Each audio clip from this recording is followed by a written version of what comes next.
عزم تھا اس کا جواں ایمان کا دھارا تھا وہ داعیے دین خدا عظمت کا مینارہ تھا وہ۔ اعوذ باللہ من الشیطان الرجیم، بسم اللہ الرحمن الرحیم، نحمدہ و نصلی علی رسولہ کریم، اما بعد۔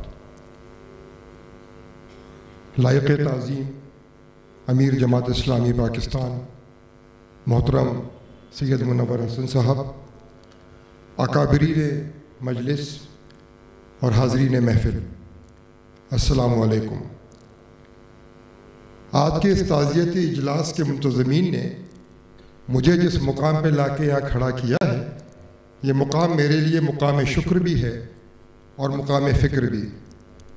شکر اس بات پہ کہ آج میں بھی اتنا معتبر ہو گیا کہ کسی معتبر شخصیت پہ کچھ کہہ سکوں، اور فکر اس بات کی کہ میں اس اعتبار پہ کیسے پورا اتروں گا۔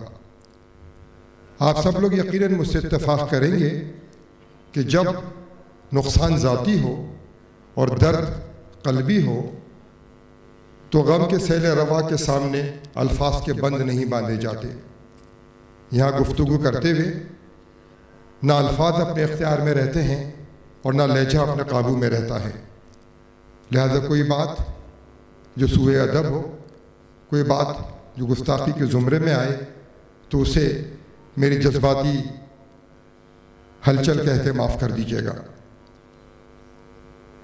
پروفیسر غفور احمد صاحب، جن کے بارے میں اکثر لوگ یہ کہتے ہیں کہ وہ میرے سسر تھے، اور میں ہمیشہ اس سے انکاری رہا ہوں، اس لیے کہ پروفیسر غفور احمد صاحب کے لیے میرا سسر ہونا کوئی شان و شوکت کی بات نہیں تھی۔ میں ہمیشہ یہ کہتا رہا ہوں کہ وہ میرے سسر نہیں تھے، میں ان کا داماد ہوں، اس لیے کہ ابا جی کے بارے میں تھا کا صیغہ بولا ہی نہیں جاتا، سمجھ ہی میں نہیں آتا کہ وہ کیا ہو۔ یہ میری شان ہے، یہ میری شوکت ہے، یہ میرا افتخار ہے کہ میں پروفیسر غفور احمد صاحب جیسی جلیل القدر شخصیت کا داماد ہوں۔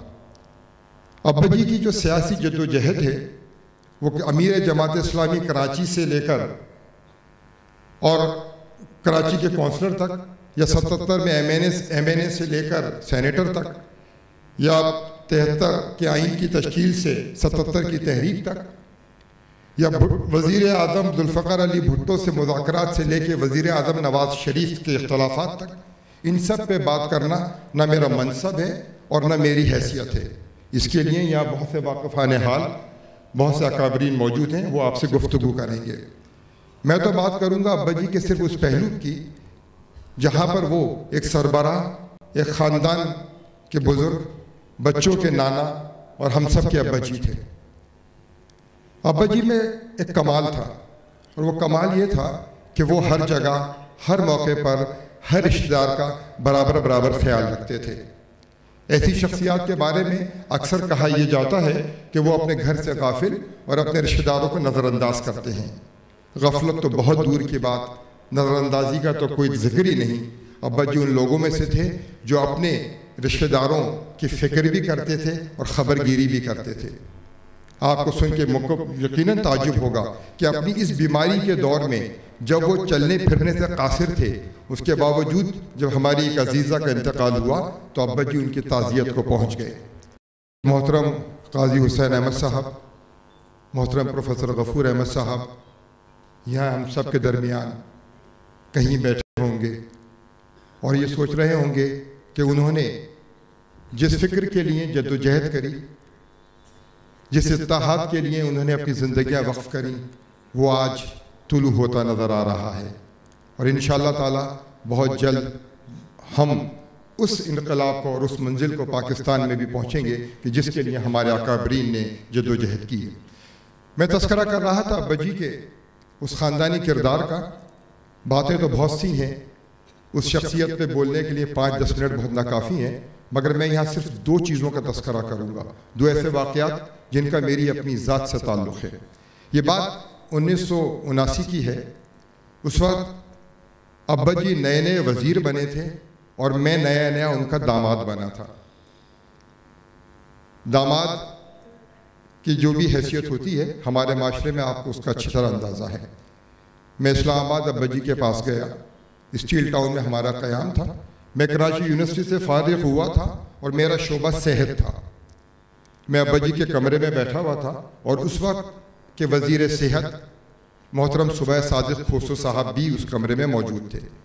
आप अंदाज़ा लगाइए उस लम्हे का कि जब एक तालिब इल्म जो फारिग तहसील हुआ हो और नौकरी की तलाश में हो और जिस शोबे में वो नौकरी चाहता हो उस शोबे का मरकज़ी वज़ीर उसके सामने बैठा हो।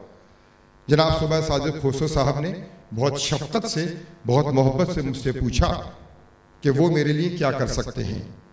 इससे पहले कि हम अपने मुस्तक़बिल की आरज़ुओं को और अपनी दिल की उमंगों को ज़ुबान देते, अब्बा जी ने गुफ्तगू का सिलसिला खुद ही शुरू किया और फरमाया, खोसो साहब, ये नौजवान बहुत पुरज़्म हैं, ये बहुत बासलाहियत है और इसमें सब कुछ खुद करने की हिम्मत और इस्तिताअत है। और मैं सोचता रहा, या अल्लाह, अब्बा जी ये मेरे बारे में क्या कह रहे हैं। यकीन करिए मैं बिल्कुल वैसा नहीं था, मगर वो तरबियत थी, वो लम्हा उस तरबियत का था जो अब्बा जी मेरी कर रहे थे। वो ये बताना चाह रहे थे कि वो मुझे क्या देखना चाहते हैं। लिहाजा उन्होंने उस वक्त अपनी औलाद, अपनी बेटी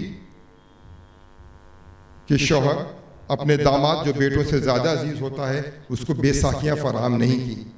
ये वाक़या मैं आप लोगों को नहीं सुना रहा, ये वाक़या मैं आज के हर सियासतदान को सुनाना चाह रहा हूँ जो अपने बेटे और दामादों को बेसाखियाँ फराहम करके इस मुल्क को अपाहज कर रहा है।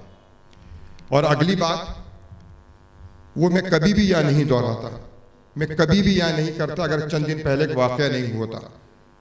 मेरे एक अजीज़, मेरे एक साथी जिनको अब्बा जी से बहुत अक़ीदत थी, वो मेरे साथ अब्बा जी के घर गए उनके इंतकाल के बाद, और वहाँ जाके उन्होंने शिकवे के अंदाज में मुझसे कहा कि ये घर एकदम खाली हो गया, आप लोगों ने इस घर को आबाद नहीं रखा, आप लोग इस घर को बेच रहे हैं। उस लम्हे मुझे अपना और अब्बा जी का एक मकालमा याद आ गया। वो मकालमा मेरे और अब्बा जी के दरमियान था और शायद अब्बा जी की अमानत भी, मगर आज मैं यहाँ उस वाक़े को दोहरा रहा हूँ इसलिए कि मुमकिन है आप में से बहुत से लोगों का यह ख्याल हो या बहुत से लोगों तक यह खबर पहुँचे कि प्रोफेसर गफूर अहमद साहब का घर वीरान हो गया है या वो बिक रहा है या उनको मैं कोई आबाद रखने वाला नहीं। ऐसी बात नहीं है। जब मेरी सास का इंतकाल हुआ तो हम सब लोग, अब्बा जी के सारे बेटे, अब्बा जी की सारी बेटियां बज़िद थी कि कोई ना कोई अब्बा जी के पास शिफ्ट हो जाए, और अब्बा जी उससे इनकार करते रहे। एक दिन मैंने पूछा, अब्बा जी, तारिक भाई, शोएब, ये सब आपके साथ आना चाहते हैं, आप क्यों मना करते रहते हैं। उस लम्हे उन्होंने जो बात कही, ये आप सब लोग गौर से सुनिएगा। अब्बा जी ने कहा, मेरी औलाद मेरी आज की फ़िक्र कर रही है, मुझे अपनी औलाद की कल की फ़िक्र है।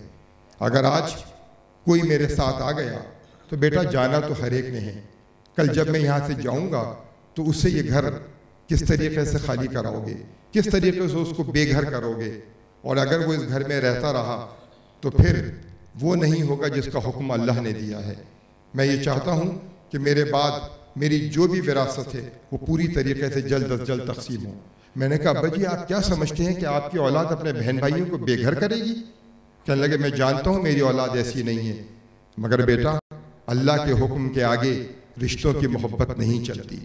अल्लाह का जब हुक्म है कि विरासत तकसीम होनी है तो होनी है, इसके आगे ना बाप की मोहब्बत चलेगी ना बहन भाइयों की मोहब्बत चलेगी। लिहाजा तुमने ये काम करना है कि मेरे बाद मेरा जो कुछ भी बचा कुचा है वो सब में तकसीम कर देना।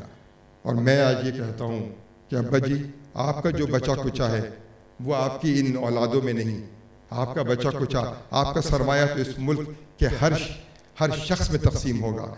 और अगर आपकी मोहब्बत देखनी है तो इस पिंडाल में बैठे हुए हर धड़कते हुए दिल में देखो। अगर अब्बा जी की मोहब्बत देखनी है तो इस पिंडाल में बैठी हुई हर आँख की नमी में देखो। इस दिल की धड़कन, इस आँख की नमी इस बात की गवाही दे रही है, आज भी गवाही देगी और कल भी गवाही अपने अल्लाह के हुजूर देगी। ए रब्बुल गफूर, यही अब्दुल गफूर है, यही रहबर है, यही रहनुमा है, इसी की फिक्र आगे बढ़ाना है। बहुत बहुत शुक्रिया।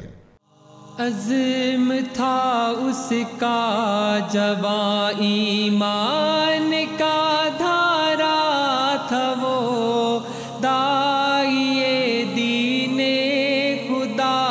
عظمت کا مینارہ تھا وہ.